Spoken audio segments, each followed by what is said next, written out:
Are you ready? Yeah. Hardest question, what's your name? Say and spell your name for me. My name is Mark Less, M-A-R-K-L-E-S-S, and I am a photographer, cameraman, photojournalist for KGAN, KFXA. We're about to start, so... Let's start with the good. This intergenerational group, founded by local attorney Jim Shipman, meets once a month to provide a positive source of support for young people. Business professionals fostering effective communication, trust, and self-confidence in kids. They engage in constructive activities at Four Oaks Bridge Facility. We win. Shipman's takeaway from these interactions with children? They're better observers and analysts, if you will, than we give them credit for a lot of the time. So I sat down with 11-year-old Gracie Haverland and 14-year-old Brenna Taylor to get their take on what they're seeing in the media. Donald, you're a sniveling coward, and leave Heidi the hell alone. Brenna remembers watching CNN student news in social studies class. A couple of times there was like Donald Trump and Ted Cruz going back and forth. I'm like... And it's run by incompetent people. Oh my gosh, just be quiet. That's so annoying. Well, the thing is... To me, it sounds like me and my sister going at it, like freaking out on each other. Well, what do you think about people who are running for president of the United States behaving like that? It's childish. It's very dumb. Like, you're grown-ups. Stop acting like kids. Exactly, yeah. Child psychiatrist Chris Okishi. Even if we question it or say, I don't like that, whatever we see repeatedly becomes normal. It's the new way of behaving. And then we find ourselves emulating what we think is normal. Dr. Okishi says when a child sees prominent people calling for greater things, but snip and snipe and treat each other poorly, it's a concern. What I would worry about is then we have a generation of people that say one thing and intend to do one thing, but have seen behavior that suggests you can do exactly the opposite and still be consistent. And of course, our kids are not just seeing bad behavior on TV. How much do you see any negativity when you're online? There's a lot. Like when I had Instagram, I'd go on my friends' pages and there'd be a lot of really mean comments. I'm like, it's not very nice. Like if you want to be on social media, you need to be nice about it. Like if you can't be nice, don't have it at all, really. Gracie says she hasn't been using social media partly for that reason. And Brenna admits she's actually grounded from it. She's usually on her phone a lot, but she also revealed her closest role models sometimes fall into the same trap. My parents even do that. I'm like, I want to take you're worse than me. I want to take your phone and throw it out the window. Get off your phone. Concerns of what we see in media coupled with how we use it are recognized by Katie Curtis, who hosts a parents group to talk about family issues. We were just talking last week about, really maybe this technology thing should be something that we're spending time, learning with families about. We're trying to do research on our own to figure out what way, do we support families and do we support these kids, because it is new. The evidence would suggest all sectors of society are equally susceptible to overuse of media. That said, as parents, one of our jobs is to model as consistent and healthy a life as we can for our kids, and to be honest with them when we make mistakes. Meanwhile, back at the intergenerational group, Question is, name one thing you dread about going to the doctor. One-on-one interaction without media is helping to give these kids mature perspectives. If you really like social media that much, you can get addicted. It's horrible. It's like addicted people. It's like a drug. Social media is like a drug. These young ladies have thoughts and opinions that are of value, and we should all listen.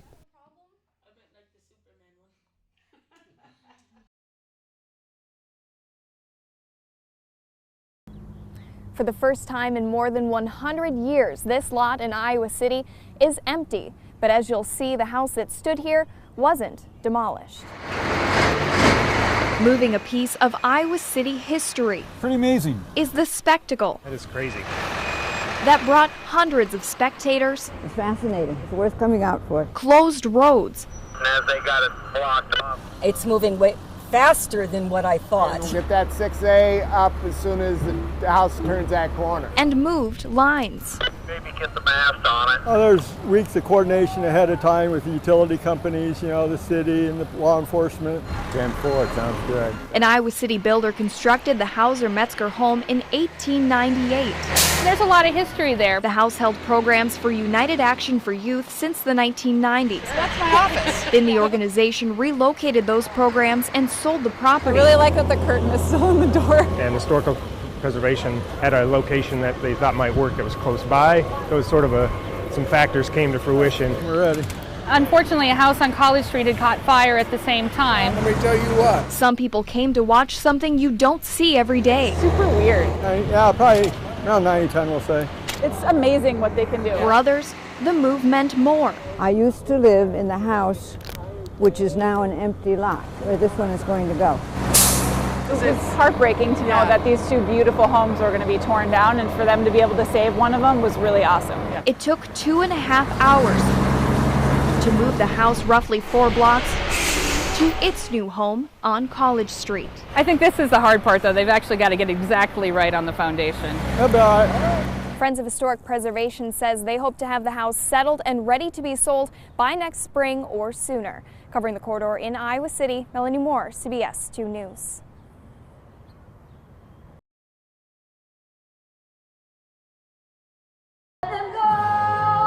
If you're ready to let 2015 go and you don't want to stay up till midnight to do it, then Cedar Rapids Public Library is the best place to limbo your way into 2016. Some red carpet interviews. Interviewer Nick borrowed our mic. We're just having fun today. And officially took over asking the serious questions. Are you excited for the new year? Mm-hmm. Perfect. Lady, a few words. I like it. To get good grades. Oh, geez. You know where that starts? The books. Right here at the library. You can do that. Start right at the library, right? You like that plug? His resolution this year? I just like to boogie party, have a good time. 4-year-old Tavery knows how to do that well. She's got extra pep in her step today, celebrating her birthday and New Year's. Mama helped me make my heavy, and I this. So much fun for so many people. And free, like everything, all the programs that we have at the library, completely free. Which the library stays committed to doing, despite their tough news of 2015, learning that they would be dealing with some cutbacks after voters decided not to support the library further with tax dollars. It's about the community. Sure, we have some tough times and adjustments that we'll make, but our goal is still the same.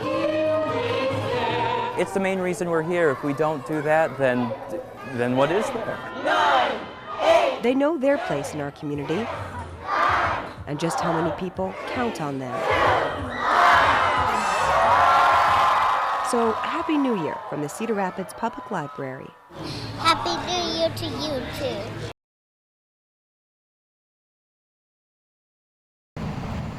Nearly 1,000 Iowans eat, sleep, and work behind these thick stone walls. Because of their past, they have no choice but to call the Anamosa prison home, at least for now.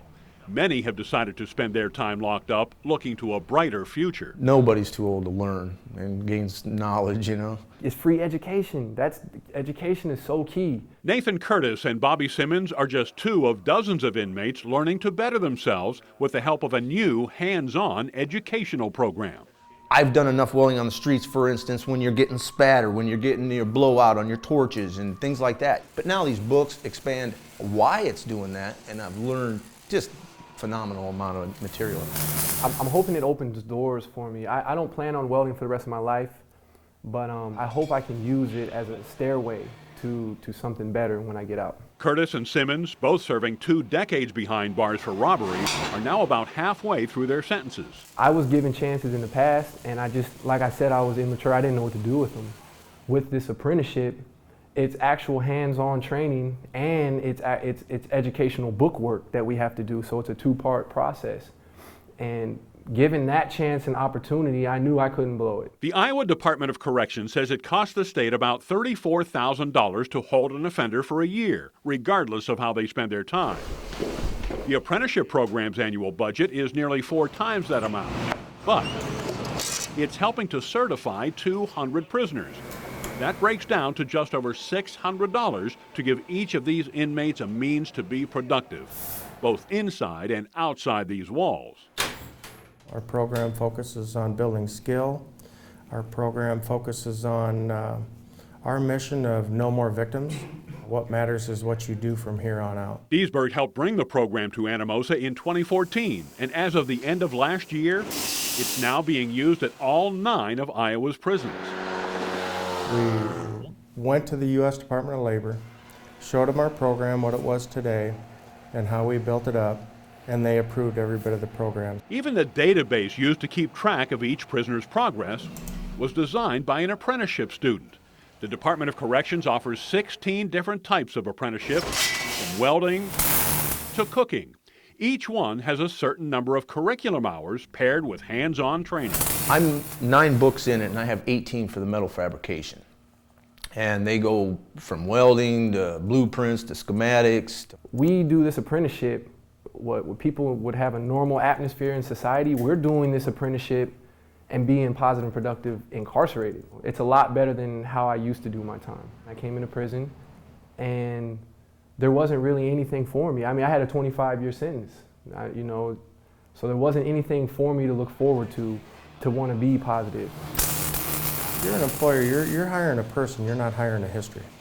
You're hiring a person who has taken the initiative, who took a situation and they turned it into a positive. I've changed 100%, 150%. So it's woke me up to, it's time to start doing the right thing. Done it wrong long enough. Right now, nearly 30% of inmates wind up back in prison after they've served their time.